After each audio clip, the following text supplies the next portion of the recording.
Right now I'll start working on YZV Vector, but before I work on Vector, let me show you how it looks like so far.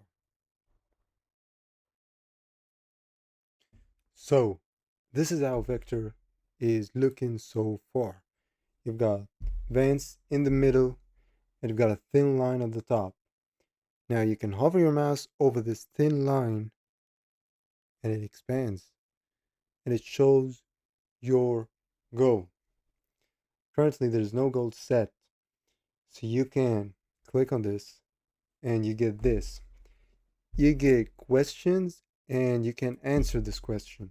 So the point of this is you interact with the system, you answer questions, and then question after question, the system learns about you. So when you press advance, it will know what is the next best step for you to reach your goal from your starting point because it knows where you are and where you want to go. So now let's answer this question. What resources or support do you currently have to help you learn more about building logic gates? I've interacted with this system before, so it's currently giving me a question that's more relevant to logic gates. So let's say, for example, what does that mean?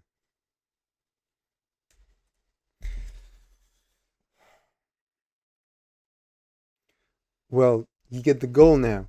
Master logic gates. And you get a different question. What challenges have you encountered while learning to build logic gates? So this is a different question that you can answer, and you get the goal that's derived from how the system understands you. Now you can press advance. So let's do this. It morphs to this loading animation, and you get define user's vector. The reason for this is because we haven't given a clear answer to this question. It's not saved. So let's answer this question, for example, by saying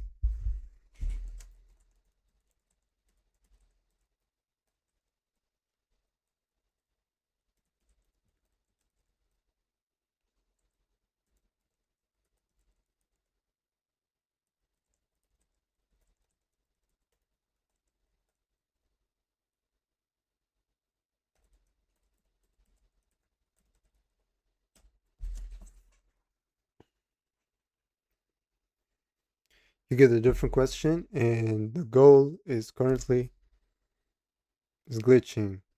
That's I'll fix that. Now let's try and press advance again. Boom. Now you get a now you get a task or a step that's relevant to the understanding, the system's understanding for you.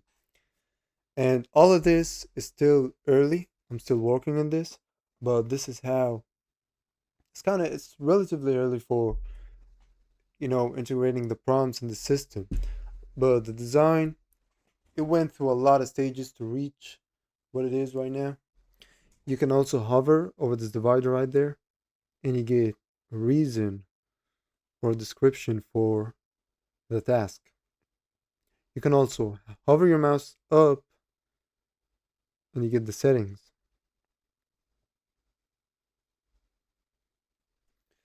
So yeah. So I finished working on the erase memory button, and I've also finished working on the cloud integration, but it's still not working properly because when I change the users, I've tested it with multiple users. When I change the users, the information from the first user still shows up in the next user. And I think the problem is because of the cache. When you the local memory is cached up, so it's showing for the second user logged in the same computer as well. So it is a minor problem. It can be fixed easily. I'll fix that. But let me show you how the erase memory button is looking right now. So we're back. We got advanced. We can, as you can see, we can go back to the goal, and we've got a question that we could answer right now. But what if I want to erase the memory and start fresh? What I can do is go up to the settings and click on erase memory. Boom. Look, now it starts from zero. Now we got the original message. There's nothing in the memory. Everything is just deleted, and you can start again. So I can, for example, say, hi. Now it gives you the question that's after that. What if I want to start fresh again? Raise memory. Boom. Got it. Let's, for example, say, and close out and press on erase memory.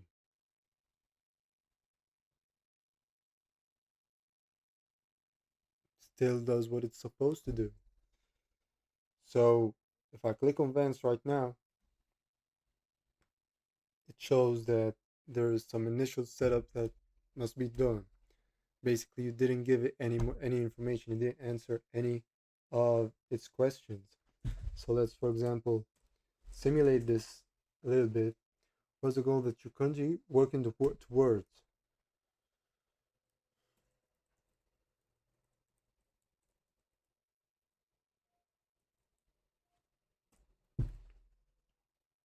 Now it gives you a question about the details. You gave it an answer for the previous question. It gives you a question about the details because it's really trying to understand you so that it can give you a task for where you are right now to where you want to go. So yeah.